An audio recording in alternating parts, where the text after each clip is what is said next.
More and more wild horses are quietly being rounded up by Donald Trump and his administration and being sold off to be slaughtered and processed for meat. The New York Times revealed that in 2025 alone, thousands of wild horses were sent to slaughter. The administration is utilizing a legal loophole that allows them to sell these Mustangs to slaughterhouses. A lot of people have had a lot of questions about it, so let's talk about it. Slaughtering wild horses is illegal in the United States. But what the Bureau of Land Management under Trump is doing is rounding up Mustangs, rounding up these wild horses, then selling them to a slaughterhouse, for example, one in Ohio. They end up on trucks who are then sent out overseas potentially to be slaughtered and processed for meat. It was very rare.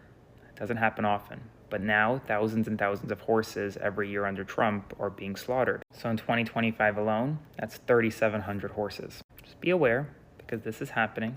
Spread the word. Follow along for more. Maybe you've been seeing headlines about how Trump is rounding up wild horses. Maybe you've seen footage like this and understood how these beautiful wild animals are being terrorized and sold to brutal slaughterhouses. Maybe it horrifies you and reveals a depth of cruelty and institutional violence that makes your stomach turn. Healthy responses. I'm glad your emotions are intact. But there's a piece missing from all this coverage that I think is the most important. There has been an ongoing genocide happening against wild horses in this country for centuries. In 1915, there were over 20 million wild horses in the US. Today, there are fewer than 86,000, and that number is crashing daily. This genocide against horses is part of the larger ongoing genocide against indigenous people on this land. The two are completely inseparable. Some 20 years ago, I moved to the Navajo Reservation to do support work for the elders who are living in resistance to the forced relocation happening there. I grew up around horses, mostly draft horses, and one thing I didn't know when I went to Black Mesa, the part of Navajo that I lived on, was that my work there would involve both working extensively with Navajo horses, spending months in the saddle, and working extensively to protect Navajo horses from the exact violence that we're now seeing headlines about. I spent days trying to keep up with a Navajo elder, helping him gallop at breakneck speeds through canyons, driving herds away from psychotic men in helicopters, laying false dust trails, choking on the red dust that sat heavy in the air, unable to see or breathe as I did my best to keep those animals away from the vicious men, trying to keep them out of the trailers that would be their last ride. I did that for half a year. The elder I was trying to keep up with had been doing it for almost 80 years. And the Navajo have been doing their damn best to protect those horses since white people started doing this shit. Before I went to Navajo, I was just a redneck kid, really. On Navajo, I watched the exact men flying those helicopters commit absolute horrors. I watched them round up calves and foals, and then go get Navajo elders and bring them to where they'd rounded up those baby animals. I watched them use cattle prods to straight up torture baby animals in front of indigenous elders out of pure spite and hatred, just to harm those elders. I watched them do that. I watched them laugh as they did it. And I watched them let those animals go. The point, the only point, was the violence and the harm. I watched all of that while pinned to the dusty Navajo ground with ARs pointed at my head, literal boots on my back, while those same men screamed that I wasn't going to live out the day, as I sobbed in terror and horror and shock, and the world I thought I knew collapsed around me. Because this is America. Sometimes people on the internet ask me how I got the way I am about US politics, and I don't know how to answer. I don't think anyone could witness what I witnessed on Navajo and come out the same. The US flag makes me sick to my stomach. I've seen what it is, what it's always been. This country was founded on genocide, built with genocide, and it's maintained through ongoing genocide. The federal government calls Navajo horses wild, as though that means they're untended, as though that means no one cares for them. Navajo horses are wild. They're also deeply loved and tended and cared for. They are family, they're kin, they are of the land in the same way that indigenous people are of the land. Oh, you thought horses only came to the Americas with the Europeans? Genocidal propaganda. Horses evolved here. Horses are from Turtle Island. They lived here for millions of years and overlapped with indigenous people here for tens of thousands of years. They didn't come to these lands for the first time with Europeans, they came back. The US propaganda says that wild horses are untended, and that is active anti-indigenous lies. It's the same tired narratives they used to justify what they did to the bison, pretending they were cleaning up the land or some other bullshit. There were 60 million bison on this continent at European contact. They were an integral part of plains ecosystems and ranged all the way through the eastern seaboard. The Appalachian Mountains were full of bison when white people got here. Within a few centuries, there were fewer than 1,000 left. It was part of the genocide against indigenous people here, and that's what they're doing to the horses now. It's the same exact thing. The Navajo have relationships with those horses that non-indigenous people simply cannot imagine. Yeah, they roam free. They're wandering around in the desert. They're also happy to help round up sheep and cattle. They're like beloved neighbors who help each other out all the time. When the foraging is bad or it's cold, Navajo elders bring bales of hay out into the desert for the horses, and the horses show up and help move sheep around when they're needed. It's unlike any relationship you've seen with horses if you're not native. I'm describing a relationship, not just a capitalist transaction. They're kin, they're family. I didn't know what it meant to care for animals until I lived on Navajo. I was getting ready to slaughter a sheep once there, and I stuck the knife into a log next to me so the handle was easy to grab as I held the sheep in my lap. A Navajo man walked over and said gently in Navajo that I could barely understand, "This is not the beautiful way." And he pulled the knife out of the log and laid it flat on the log.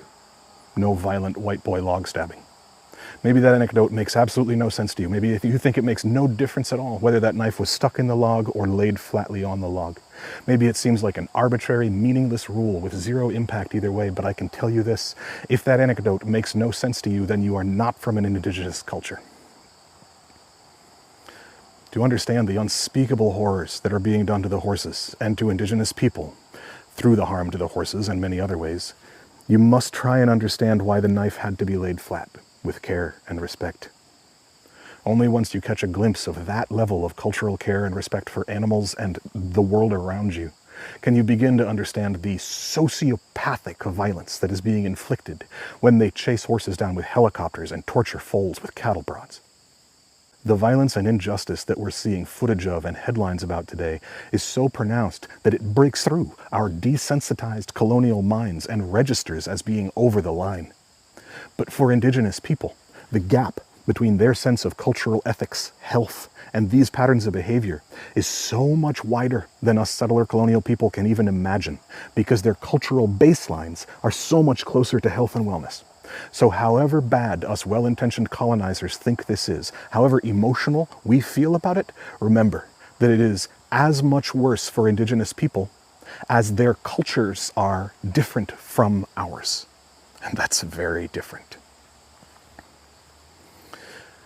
So I just ask you to remember that this is not new. This is not a new practice that Trump invented. This has been happening under every US president in history, because the United States is a country built on genocide against indigenous people, and that genocide is active and ongoing.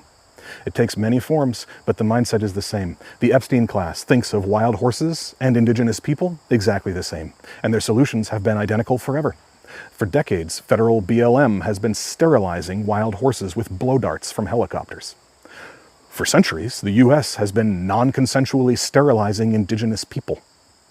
They do that for the same exact reason in both circumstances. The Epstein class thinks of both wild horses and indigenous people as untended, uncared for, free for the taking. From their worldview, if they can extract some profit from a stolen wild horse or a stolen indigenous human, there's no downside to that. That's just free profit while removing a pesky problem. The violence is an added benefit for them. The shock and horror, the outrage, the egregious moral injuries inflicted on each and every one of us as we watch this normalized, as we go to work after seeing this, all of this benefits them. This is the mindset of colonial capitalism. Land, people, animals, unless they are owned by white men, then they're just free money sitting there to be picked up by whomever's able and willing to enact the most horrific violence against them. The cycles of trauma in colonial capitalism are so deeply embedded now that the violence becomes the point.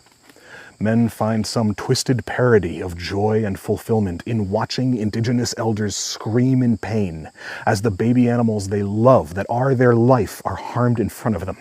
My entire life I've watched people cause harm to everything around them, from kids killing animals for fun when I was a boy, to guys ripping donuts in the community garden at my college, people being unspeakably horrible to everyone close to them.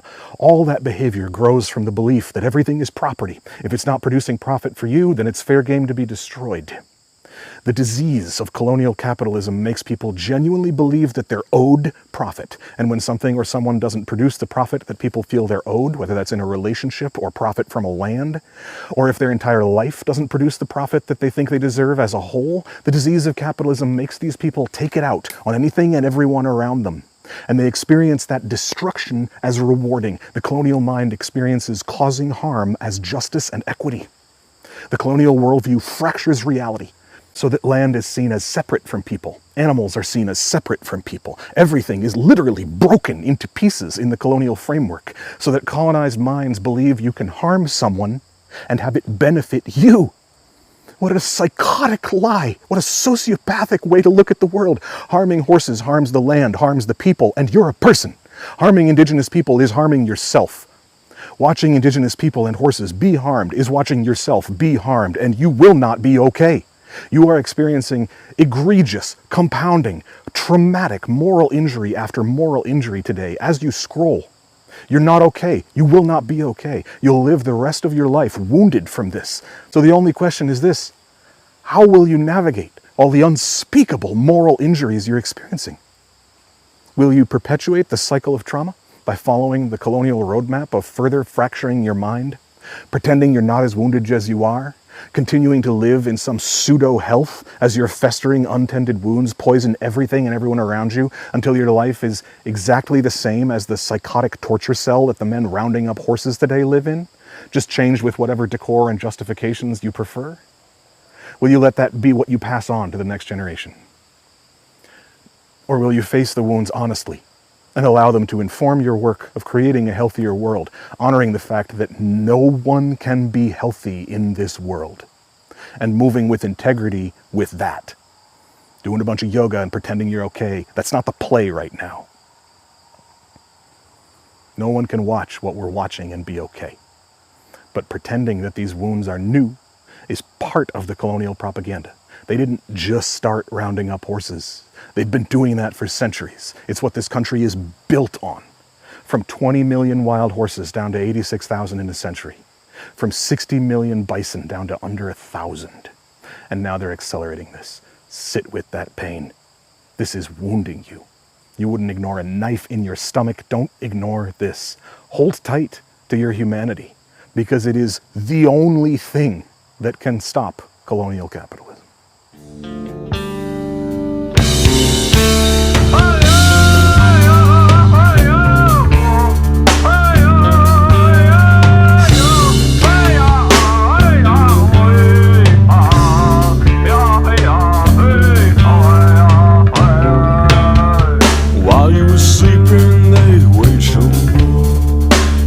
Tell you till they came to your door. While you were sleeping, they stole your freedom. Made sure the odds weren't even. There's blood on our hands, your own child. Like she's been so busy.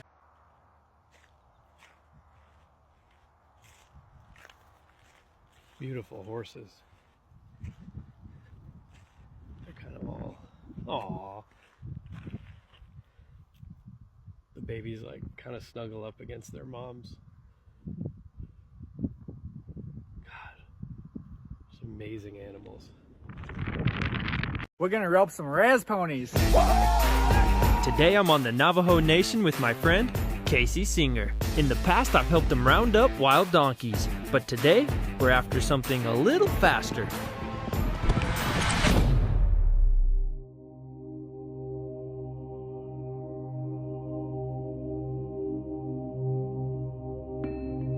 The Singer family grazes a small herd of sheep and cattle near their house, but recently, there hasn't been grass on their grazing permits. Feral horses have eaten nearly everything. Because there's no grass, the feral horses are starving, and at night, they sneak into Casey's barn and corrals looking for hay. If they don't find any, they'll eat the manure left from Casey's horses. So Casey wanted to do something about it, and he called the Bronx and Donks crew to come help him gather the horses near his house. All right, we made it to the Navajo Nation, and we're gonna go rope some feral horses. Pretty much everywhere you can see is where these feral horses are gonna wander. The rangers should be coming probably tomorrow to gather all the wild horses we catch, and Hopefully, if our horses aren't too tired this evening, we'll be able to rope a few more burros. Let's go catch some ponies. The Navajo Rangers are expecting us to have the feral horses caught by tomorrow, so we're on a tight schedule. We quickly set up the catch pen and saddle up so we can start looking for the feral horses.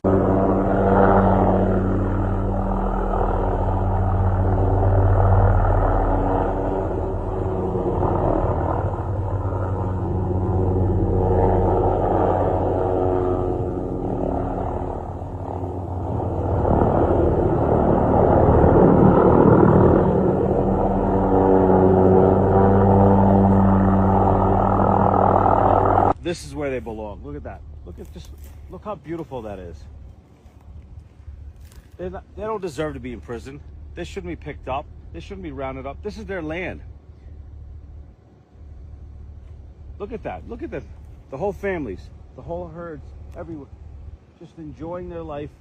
This is their land, and we're taking them away from their land. We're taking them away from their families, and we're locking them up in prisons. That's basically what it is. It's fucking prison. Just how can you look at that and say they need to be rounded up? The horses are just horses and their manes aren't full of fire. The fields are just fields and there ain't no Lord. They're looking at us. And everyone is hidden and everyone is cruel. There's no shortage of tyrants and no shortage of fools. And the little white shade dancing at the end of the hall is just a wish that time can't dissolve at all.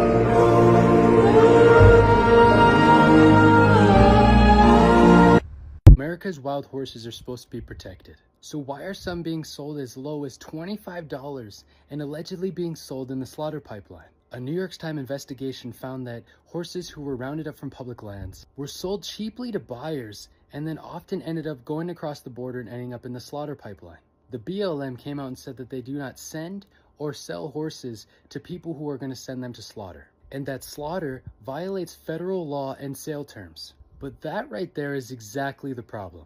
Once one of these wild horses is sold and titled, how do we make sure that these federal protections actually follow that animal?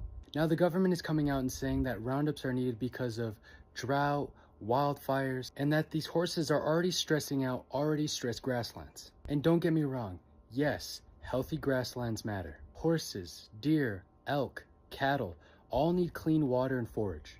But we need to be asking better questions. Are we looking at livestock grazing, fencing, water access, and most importantly how public land is managed, or are horses becoming the easiest animal to blame? And honestly, this sounds familiar. It sounds a lot like happened to the wild buffalo in and around Yellowstone. Buffalo are managed, removed, and sometimes sent to slaughter because they're crossing invisible boundaries looking for winter grass. But the concern with ranchers, and particularly the state of Montana, is brucellosis. But there have been no documented cases of a Yellowstone buffalo transmitting brucellosis to cattle. Elk also have brucellosis, and there have been documented cases of elk transmitting brucellosis to cattle. Now that does not mean that disease management is fake. It means we need to be honest about where the risk is and who keeps paying the price. Wild horses and buffalo are not the same, but this pattern seems familiar, where public land gets managed around fences, livestock, and commercial interests first, while the animals that represent the West get blamed first. I am not saying there is no management issue. I am saying management does not mean round them up, sell them for cheap, or slaughter them for crossing boundaries that we created. We need humane solutions, transparency, and accountability, because the wildlife that are on public lands not only belong to the government, but they belong to us, the people, too. Like the video, follow the page, have a great day.